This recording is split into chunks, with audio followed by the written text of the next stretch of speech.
Vamos a ir, ahí tenemos el tema, el aguafiestas le hemos puesto. Esperen que me voy a liberar un poquito. Ese es el tema, le hemos puesto el aguafiestas. La idea es que reflexionemos en un pasaje que es súper archiconocido, en Lucas capítulo 15. Ustedes saben que hoy tenía que estar acá nuestro hermano Gustavo Sánchez, lo hemos comentado hace un rato, él no ha podido estar, por eso estuvo Pedro en la cena, ahora me toca a mí compartir. Dejamos un poco stand-by el estudio que estábamos desarrollando de herramientas para la vida y vamos a compartir este tema, pero que la verdad que me parece absolutamente crucial y crítico. ¿Sí? El pasaje es muy conocido, el pasaje lo habrás leído un montón de veces, pero el Señor siempre tiene para darnos alguna vuelta de tuerca más y esperemos que en el día de hoy podamos encontrar exactamente qué es lo que el Señor tiene para decirnos. Si vos te fijas en Lucas 15, capítulo 15 del Evangelio de Lucas, vas a encontrar, a ver si ya está, no, yo no lo prendí, perdón, a ver si me lo toma, ahí está.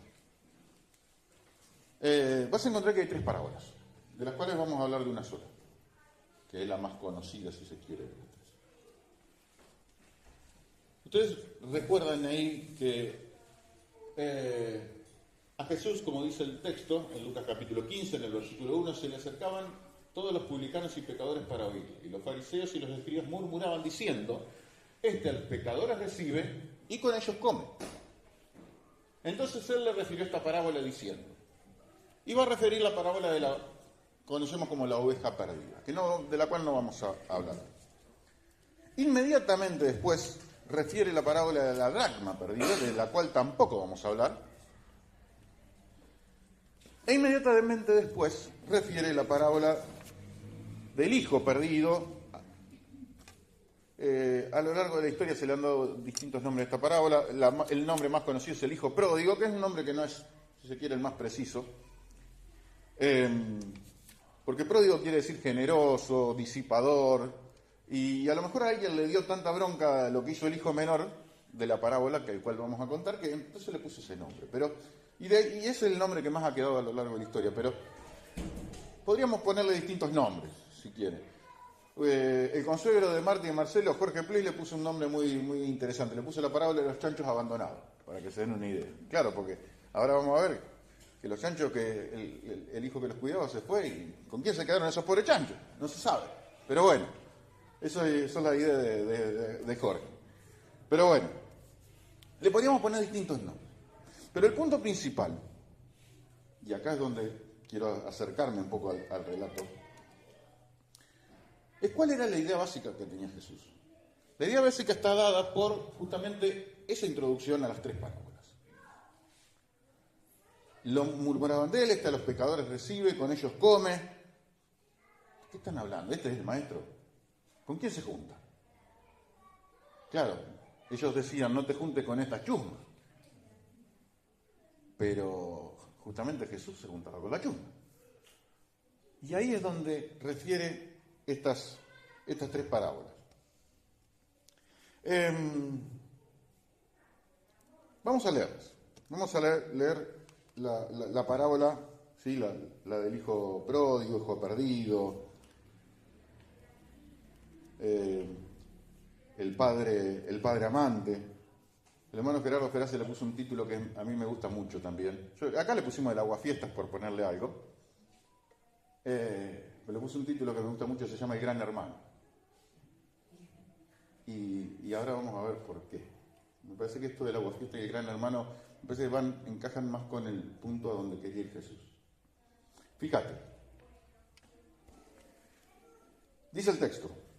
Ahí lo tenemos. Lucas 15, arranca el versículo 11. También dijo, un hombre tenía 2 hijos y el menor de ellos dijo a su padre, Padre, dame la parte de los bienes que me corresponde, y les repartió los bienes. Presten atención a este detalle, marcado en rojo. Les repartió los bienes.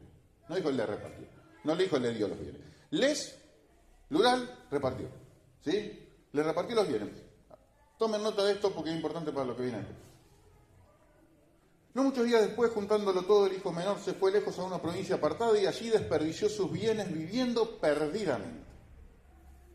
Y cuando todo lo hubo malgastado, vino una gran hambre en aquella provincia y comenzó a faltarle. Y fue y se arrimó a uno de los ciudadanos de aquella tierra, el cual le envió a su hacienda para que apacentase cerdos. Y deseaba llenar su vientre de las algarrobas que comían los cerdos, pero nadie le daba. Sigue la parábola. Dice que, versículo 17, este muchacho dice que volviendo en sí, recuperó la conciencia. Volviendo en sí, dijo: ¿cuántos jornaleros en casa de mi padre tienen abundancia de pan? Y yo aquí perezco de hambre. Me levantaré, iré a mi padre y le diré: Padre, he pecado contra el cielo y contra ti. Ya no soy digno de ser llamado tu hijo, hazme como uno de tus jornaleros. Y levantándose vino a su padre. Cuando uno estaba lejos lo vio su padre y fue movido a misericordia y corrió. Corrió y se echó sobre su cuello y le besó. Y él le dijo: Padre, he pecado contra el cielo y contra ti. Ya no soy digno de ser llamado tu hijo. Pero el padre dijo a su siervo: sacad el mejor vestido y vestidle. Póngale un anillo en la mano y calzado los pies y traigan al becerro gordo y mátenlo, comamos, hagamos fiesta, porque mi hijo muerto era y ha revivido. Se había perdido y es hallado, y comenzaron a regocijarse. Y acá tendríamos que decir: chimpum, terminó, chan, chan, final de tango, se acabó. Y ese sería el final ideal de la parábola para contar la obra de amor que el Padre hace en favor de las personas que vuelven a Él y vuelven en sí. En realidad todo eso no es simplemente una introducción a lo que va a tener que decir después, que es verdaderamente el corazón del mensaje que tenía para dar. Y ahora prestemos atención. Fíjate lo que va a decir desde el versículo 25 en adelante. Y su hijo mayor estaba en el campo. Y cuando vino y llegó cerca de la casa, oyó la música y las danzas. Y llamando a uno de los criados preguntó: ¿qué era aquello? Él le dijo: tu hermano ha venido y tu padre ha hecho matar al becerro gordo por haberlo recibido bueno y sano. Entonces se enojó y no quería entrar. Salió por tanto su padre y le rogaba que entrase. Mas él respondiendo dijo al padre: he aquí tantos años te sirvo, no habiéndote desobedecido jamás. Y nunca me has dado ni un cabrito para gozarme con mis amigos. Pero cuando vino tu hijo, que ha consumido tus bienes con rameras, has hecho matar para él el becerro gordo. Él entonces le dijo: hijo, tú siempre estás conmigo, y todas mis cosas son tuyas. Mas era necesario hacer fiesta y regocijarnos, porque tu hermano era muerto y ha revivido, se había perdido y es hallado. Mirá y presta atención. La parábola empieza con la historia del hijo menor, que quizás es la que más conocemos, ¿no? Que era un hombre naturalmente cruel e insensible para con su padre. Esa es la primera característica que encontramos de él. Era común a veces que los padres repartan la herencia antes de morir, porque se querían retirar de los negocios, pero lo que no era para nada común es que el hijo venga y le pida. Está diciendo: total, dale, dámelo ahora, no tengo que esperar que te mueras. ¿Sí? Fíjense el grado de crueldad. Que se haga el reparto a pedido del hijo no tenía mucho sentido. Fíjense también, otro detalle, vamos a ir rápido en esta parte, que él era muy insensato. Todos los bienes que recibió los tuvo que hacer plata, los debe haber convertido en efectivo. La mayoría de los bienes estaban dados en animales y demás. O sea, tiene que haber hecho algunos negocios y demás para partir con todo lo que tenía, llevarse una bolsa de plata. No había transferencia, no había mercado pago, nada que se le parezca en aquel tiempo como para poder llevarlo de una manera práctica. Lo tendría que haber llevado en bolsas, no sé cómo. Habrá sido toda una logística no tan sencilla de realizar y se marchó. Y a su barco le llamó Libertad, dijo, ¿no? Imagínense, un pibe soltero, más o menos 20 años, que era la edad a la que normalmente se casaban los jóvenes hebreos, una ciudad llena de diversiones, con plata encima, es un peligro. Lisa y llanamente es un peligro, y efectivamente pasó lo que tenía que pasar. Se gastó todo, como diría un tanguero, se gastó todo en amigos vividores, caballos lerdos y mujeres rápidas. Y así se le fue la plata. Y pronto pasó a tener que cuidar de cerdos para poder subsistir. Algo que resultaba absolutamente repugnante para un judío. Ustedes saben que la ley judía indicaba que algunos animales eran inmundos, entre ellos, y quizás el más emblemático, era el cerdo. O sea, fíjense a dónde cae. Y cae a lo más bajo. Cae a lo más bajo que se podía pensar, porque justamente tenía que estar cuidando cerdos, y dice que quería comer de las algarrobas, que eran el alimento de los cerdos, pero nadie les daba. Las algarrobas es ese frutito, esa porquería que está ahí, ¿sí? Como una chauchita ahí. Eso era lo que comían los cerdos, y nadie les daba. Ni siquiera podía comer esas algarrobas. Indudablemente es como decía el profeta Isaías, había dilapidado todos los recursos en lo que nos hace. Ninguna cosa creada podía darle alivio a la persona que se alejaba de su hogar, pero afortunadamente el Señor Jesús cuenta que en un momento tuvo un rapto de lucidez. Y dice que recuperó el conocimiento, dice que volvió en sí. Recuperó el conocimiento y dice, mira, yo estoy acá muriéndome de hambre y en la casa de mi padre hasta los jornaleros tienen abundancia de pan. Dice, ya sé lo que voy a hacer, voy a volver y que me haga un jornalero. Lo interesante de esto es que él estaba deseando ser un jornalero, no estaba deseando ser un siervo. Los siervos, ustedes saben, eran personas que vivían ahí trabajando para el señor de la casa, pero eran prácticamente, ya tenían su hogar ahí, vivían, estaban como adoptados, eran como ahijados ya del señor de la casa. El jornalero no, el jornalero era como el peón golondrina. Él iba, hacía un trabajo, le pagaban el día y se iba. El jornalero era mucho menos que un siervo. Y él dice, bueno, por lo menos que me haga un jornalero, y bueno, yo con esto seguramente el trabajito me lo va a dar, el laburito me lo va a dar para ser jornalero, trabajar en el campo, hago lo que tengo que hacer, me voy a algún lugar, conseguir algún techo no va a ser fácil, pero algo puedo llegar a conseguir, y bueno, comida no me va a faltar. Ese era su plan. Eso es lo que pasa con la persona cuando está lejos del Señor, ¿no? El ser humano es como que, lejos del Señor, no es dueño de sí mismo, no es dueño de sus actos. Necesita en algún momento recapacitar, necesita volver en sí. Y una vez que vuelve en sí, aparece lo que se llama el verdadero arrepentimiento. Y el verdadero arrepentimiento incluye varias cosas, como podemos ver acá. Miren, por ejemplo, el verdadero arrepentimiento incluye convicción de pecado. Porque no hay excusas. Eso es lo interesante, no hay excusas. No busca culpables por otro lado. No le echa la culpa a otro. Ustedes recuerdan el dicho, ¿no? Errar es humano y echarle la culpa a otro es más humano todavía. Bueno, justamente una de las cosas que encontramos a la luz de la palabra de Dios, que echarle la culpa a otro justamente es lo peor que podemos hacer. El verdadero arrepentimiento incluye hacernos cargo de todos y cada uno de nuestros actos, de todos y cada uno de nuestros pecados. Él reconoce también no solamente su pecado, sino reconoce las consecuencias del pecado. Porque dice, ya no merezco ser llamado tu hijo. Claro que no, no lo merece, está clarísimo.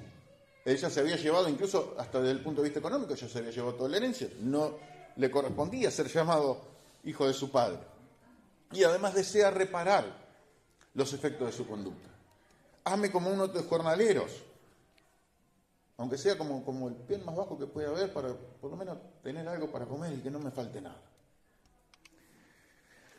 Y finalmente decidió, levantándose, vino a su padre. Finalmente tuvo fe que el padre lo iba a recibir y efectivamente ahí marchó.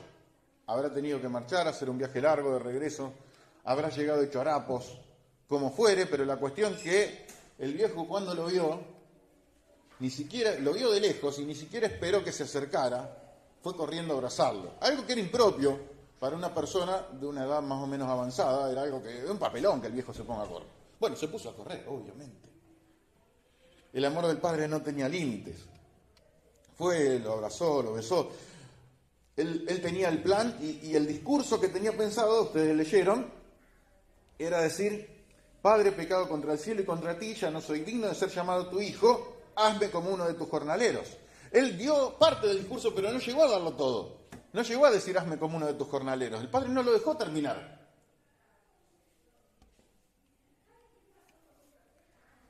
El padre estaba dispuesto a besarlo, a honrarlo, a darle la dignidad que no se merecía, pero que su amor le daba.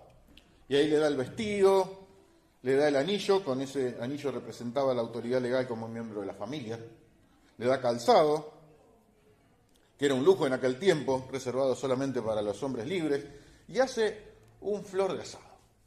Matan al becerro gordo. Imagínense un becerro gordo, no sé cuántos kilos podría pesar, pero imagínense, no sé, un ternero bastante engordado, no sé, 300, 400 kilos. Imagínense cuántas personas estarían invitadas a la fiesta para matar ese becerro gordo.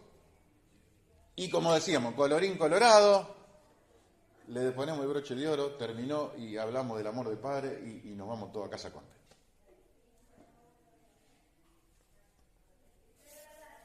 Sabemos que no es así, ¿no? Este hubiera sido el final si Jesús hubiera querido solamente ilustrar el amor del Padre por los perdidos. Pero la verdad es que no. La verdad es que el punto es que falta un pedazo. Llega el hijo mayor, ¿no? Llega el hijo mayor, estaba en el campo, estaba trabajando, se da cuenta que en la casa se arma un jolgorio espectacular. Y oyó la música, el texto original dice una palabra muy interesante, oyó la sinfonía. Oyó una sinfonía. Es decir, quienes conocen de música saben, ¿no? Una sinfonía es la pieza musical que tiene, es más completa, la más completa, ¿no? Con la mayor cantidad de instrumentos, incluso tiene otras piezas musicales adentro de esa sinfonía. Oyó una sinfonía. O sea, una orquesta que el padre pagó, una orquesta a todo trapo, que no le faltaba ningún instrumento, oyó la música, oyó las danzas, oyó la sinfonía, dice: ¿qué está pasando acá? Y ahí se entera. Se entera de que había vuelto su hijo. Y acá tenía que ser la coronación de la fiesta. Era el saludo que faltaba. No sabemos la madre no aparece en la historia, pero la frutilla en el postre de la fiesta, ¿cuál tenía que ser? Y el abrazo entre los dos hermanos. Y lo que tenía que haber sido la frutilla en el postre fue la única mancha que tuvo la fiesta. Y una mancha considerable. Fíjate que, ¿a dónde nos quiere llevar Jesús la atención? A veces tenemos la idea, ¿no? Leemos, bueno, no, en realidad había un hijo bueno, un hijo malo, el malo hizo desastre, se volvió, el padre lo perdonó y se acabó. Pero sin embargo, fíjate lo que encontramos en este muchacho. Personaje nefasto. Era un aguafiestas de verdad. El que vino justamente, como diría el viejo bizcacho, ¿no? A escupir el asado. Fíjate que no es genuino. Fíjate que él se precia de haberse quedado siempre en la casa, pero su obediencia no era más que fingida. Cuando abre la boca se nota que destilaba veneno por todos lados. Arrastraba un montón de amargura. Y esa amargura, simplemente, y si bien era contra su hermano, parecía en principio, era la amargura que tenía contra el padre. Destilaba veneno por todos lados. Dice: este es tu hijo. A mí no me diste nada, a este le diste todo, este se llevó todo lo tuyo. Tenía el eterno síndrome de la comparación. ¿Qué mal que nos hace compararnos? ¿Qué daño que nos hace? Capaz que te acordás cuando el apóstol Pedro había sido restaurado por el Señor después de haberlo negado y demás. Ustedes quizás recuerden la escena donde después estaban desayunando, y hecho un pescado asado, el Señor, y todo, y bueno, le dice 3 veces me ama, ¿se acuerdan de eso, no? Y bueno, y cuando el Señor habla con Pedro, Pedro después dice, bueno, ¿y qué pasa con este? ¿Qué pasa con Juan? No, ¿cómo que pasa con Juan? Vos seguime. Si yo quiero que él se quede vivo y que no se muera hasta el día que yo regrese, ¿a vos qué te importa? Vos seguime. De hecho, hasta malinterpretaron las palabras de Jesús, empezó a correr el rumor que Juan no se iba a morir nunca y demás, pero era simplemente una malinterpretación de lo que Jesús había dicho. Pero, ¿se acuerdan? Y él tenía ese síndrome de la comparación permanente. Ahora vos fíjate, no solamente fingía obediencia, sino que además era un desagradecido. Él había recibido también su herencia. ¿Te acordás cuando leímos al principio? Que habíamos dicho, prestemos atención a este detalle, que decía al comienzo, dice que dame la parte de los bienes, y dice al final del versículo 12, y les repartió los bienes. O sea, él había recibido la parte que le correspondía. Detalle no menor también, la parte que le correspondía era el doble de la que le correspondía a su hermano. Porque el primogénito, como era él, en ese caso, la ley indicaba, y hay algún texto en el libro de Deuteronomio, por ejemplo, que ilustra para un caso particular, por ejemplo, pero la ley indicaba, Deuteronomio 21:17, por ejemplo, lo pueden encontrar después, no vamos a entrar en detalle, pero la ley indicaba que el hijo primogénito recibía el doble que el resto de los hijos. O sea, si los hijos hubieran sido 4, la herencia no se repartía entre 4, se repartía entre 5. 2 partes se llevaba el primero y después una parte cada uno de los otros. En este caso eran 2, la herencia no se repartía en 2, se repartía en 3. Él se llevaba 2 partes y el otro se llevaba una tercera parte. 2 tercios para uno, 1 tercio para el otro. Era así. Entonces, el padre no tenía manera de darle lo que le correspondía al hijo menor sin habérselo dado previamente al hijo mayor. Había una imposibilidad de hecho. Lo tenía que hacer, o sea, él era el dueño de todo. Quizás el padre podía tener el usufructo. Vaya a saber cómo hubiera sido el arreglo. Ahí hay una cuestión legal ahí que son detalles que no nos interesan demasiado. Pero la cuestión es que él era el dueño de todo. Por eso cuando le dice, todas las cosas son tuyas, no estaba, vieron al final cuando decía todas las cosas son tuyas, no le estaba diciendo algo simbólico, le estaba diciendo algo real, algo de hecho. Entonces, lo que estaba mostrando este muchacho era que efectivamente estaba siendo total y absolutamente desagradecido. Era un cara dura. Porque él justamente era el dueño de toda la hacienda que estaba ahí en ese lugar. Después vamos a hacer las aplicaciones, lo vamos a ver un poquito más en detalle, pero déjame decirte algo como para irnos adelantando. Cuando alguien como este muchacho deja de disfrutar de las bendiciones que significa estar al lado del Padre, no importa todo lo que pueda tener, siempre le va a faltar un cabrito. Siempre. Claro, si todo lo que tengo es tuyo, decía el padre. Al final llegamos a la conclusión de que el hermano mayor está en la casa no por amor, sino porque le conviene. Siempre le va a faltar algo, como decíamos, ¿no? Y ahí hay un punto que es interesante también, que él lo plantea, bueno, no me diste ni siquiera un cabrito para gozarme con mis amigos, para disfrutar con mis amigos. En realidad, era un mentiroso. Y era rata. Si él era el dueño de todo, él no quería compartir un cabrito con los amigos. Está claro. Los bienes le habían sido repartidos a él también. Entonces, claro, nos encontramos entonces con este panorama, ¿no? El final de la parábola, ¿cuál es? El final de la parábola, no sabemos en realidad. La parábola queda con un final abierto. ¿Cómo termina? Termina el padre discutiendo con el hijo mayor a la puerta de la fiesta. No sabemos si entró, si no entró, si volvió, si no volvió. No lo sabemos. Encontramos que el hijo menor estaba metido en el chiquero y no podía comer ni siquiera la comida de los chanchos. recuperó la conciencia y volvió en sí. ¿Qué nos falta? Que el hijo mayor recupere la conciencia y vuelva en sí también. El final es abierto, simplemente porque nunca sabemos cómo terminan los aguafiestas. Nunca sabemos cómo terminan los que se precian de ser buenos, los religiosos.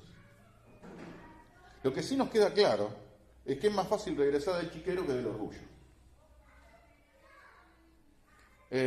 Alguien que ha fracasado en la vida, que ha tenido muchos golpes, que se ha mandado muchas macanas, tiene más chance que aquel que se las sabe todas, porque siempre estuvo.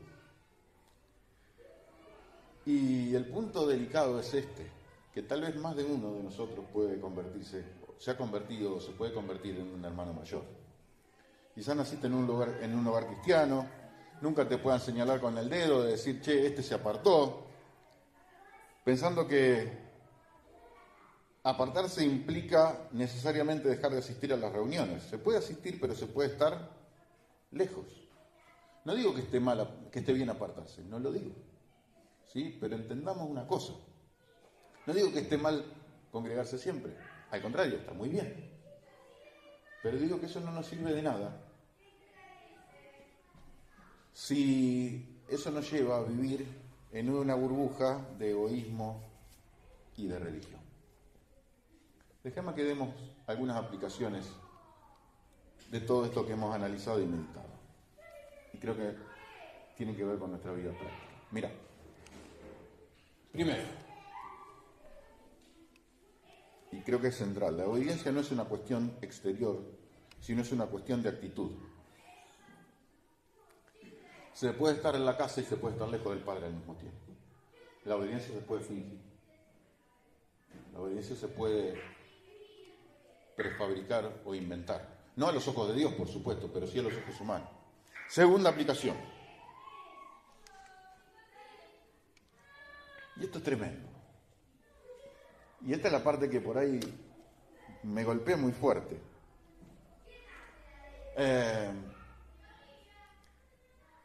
Y la verdad que nos pega. Porque la gracia de Dios es infinita, la misericordia de Dios es infinita, es enorme. Pero hay algo que Dios no puede garantizar.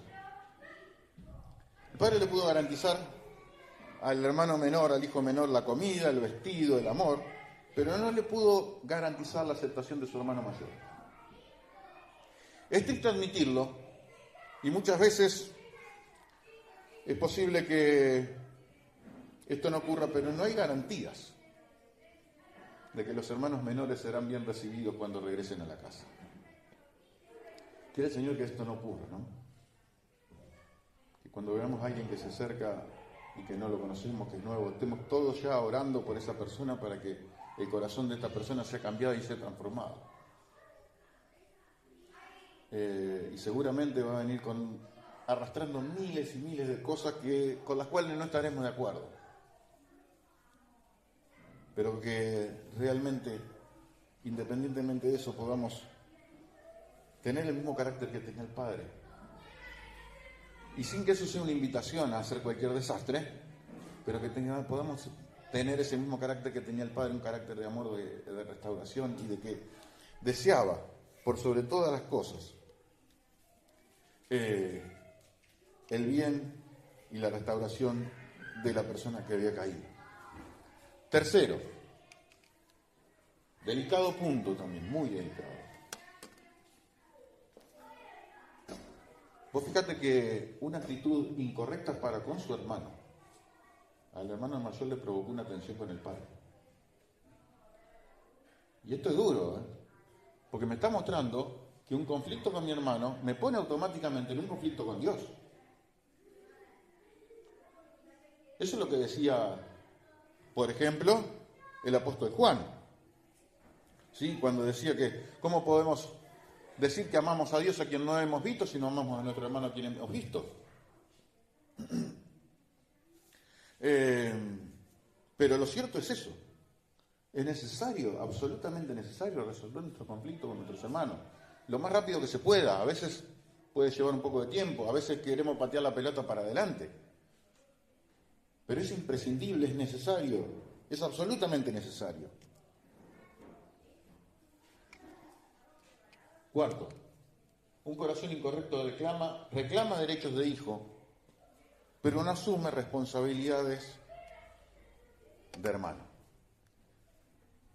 A veces queremos ser los hijos únicos de Dios, ¿no? Pero no podemos. Nos encantaría que así suceda, pero no podemos. Cuando recibimos al Señor, recibimos el paquete completo. Aunque a veces lo padezcamos. Y a más de uno le ha pasado alguna vez de decir, bueno, yo voy a la iglesia por el Señor, porque si fuera por los hermanos no iría ni loco. Pero bueno, lo que nos estaba mostrando este muchacho justamente es que ese corazón incorrecto solamente reclama y no asume su responsabilidad. La pregunta que podemos decir luego de ver este corazón enfriado, este corazón frío justamente, que está alejado de lo que el Padre quería y demás, ¿hasta qué punto se puede enfriar un corazón? Y bueno, ¿hasta qué punto? Hasta el punto de hacerse insensible por el dolor ajeno. Otra. No es suficiente con no abandonar la casa del Padre. Es necesario renovar nuestra relación y comunión todos los días, porque la comunión con Dios no se puede conservar en formol. Nos gustaría que así sea, pero no se puede. Se puede ser como el hermano mayor, que nunca se fue, pero nunca estuvo.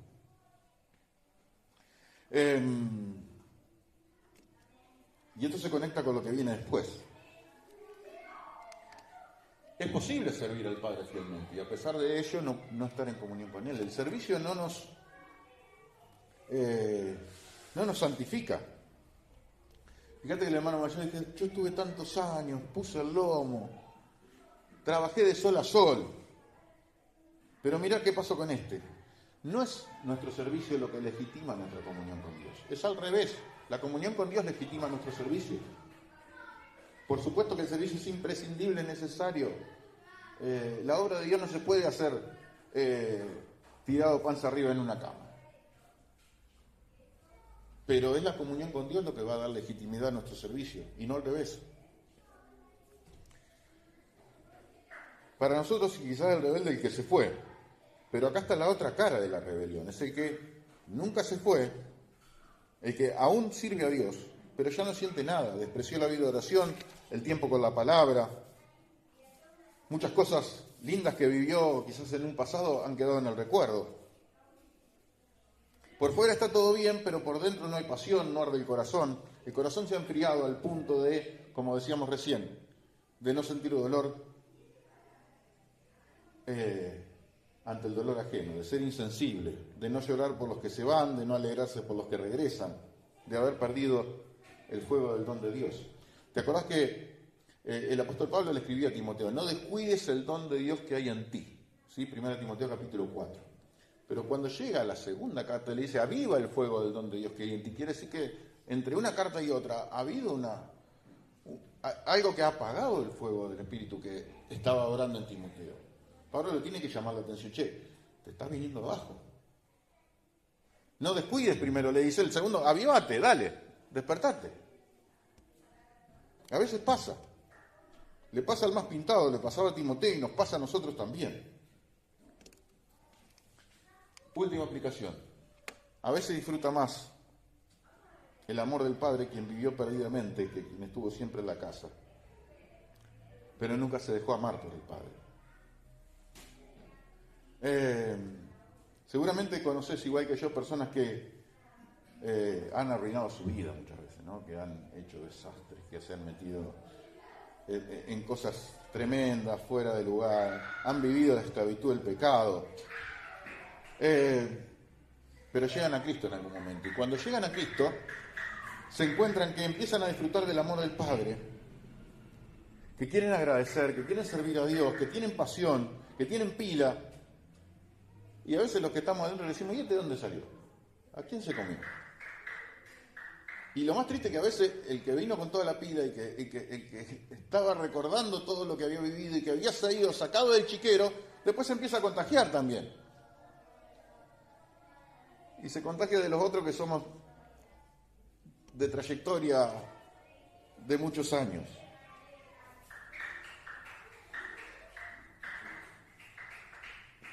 Quiera el Señor que nadie copie esos modelos, como los modelos del hermano mayor. Quiera el Señor que ninguno de nosotros lo sea. Ahora, la pregunta que nos cabe formularnos cuando cerramos esta aplicación es la siguiente. ¿Cuál de los dos hijos soy? Uno no había sabido guardar su alma, pero el otro no había sabido entregar su corazón. Ambos entristecieron a su padre, ambos fueron duros con él, ambos ignoraron su amor, uno por desobediencia, el otro a pesar de su obediencia fingida. ¿Cuál de ellos somos? ¿El disipador o el calculador?, dice un autor, ¿no? A todos nosotros nos gustaría, cuando tenemos que responder esa pregunta, nos gustaría que hubiera un tercer hijo. No quiero ser que sea ni el disipador ni el calculador. No quiero ser el que vive la vida loca y hace cualquier desastre. Tampoco quiero ser el legalista y el religioso. Yo soy el hijo del medio. Yo soy el cristiano modelo machazo pechito argentino, señores. Acá está. Ese soy yo. No existe el cristiano modelo machazo pechito argentino.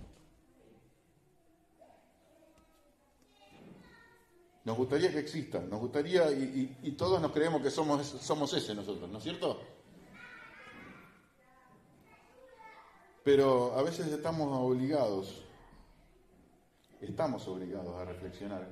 ¿Quién somos? ¿El uno o el otro? ¿Y sabés lo que es peor? Que a veces somos el uno y el otro. En ocasiones nos rebelamos, caemos, somos como el hermano menor que debemos reaccionar en el medio del chiquero y encontrarnos con el Padre que nos está esperando. Pero tristemente también, a veces tenemos que admitir que nos dedicamos a especular, a opinar, a hablar sobre las caídas de los demás, con la autoridad que tienen los opinólogos en la TV, vieron que saben de todo, los de todólogos que hay por todos lados. Y hasta a veces le reclamamos y le reprochamos a Dios por el amor que tiene. ¿Se acuerdan de Jonás que hizo lo mismo? El problema de Jonás que no quería ir a Nínive, era porque eran los enemigos de su nación y no quería predicar. No porque no tenía fe, al contrario, porque sabía que Dios era misericordioso y tenía mucho poder y los podía salvar a los ninivitas, y justamente es lo que no quería, que esos ninivitas sean salvos.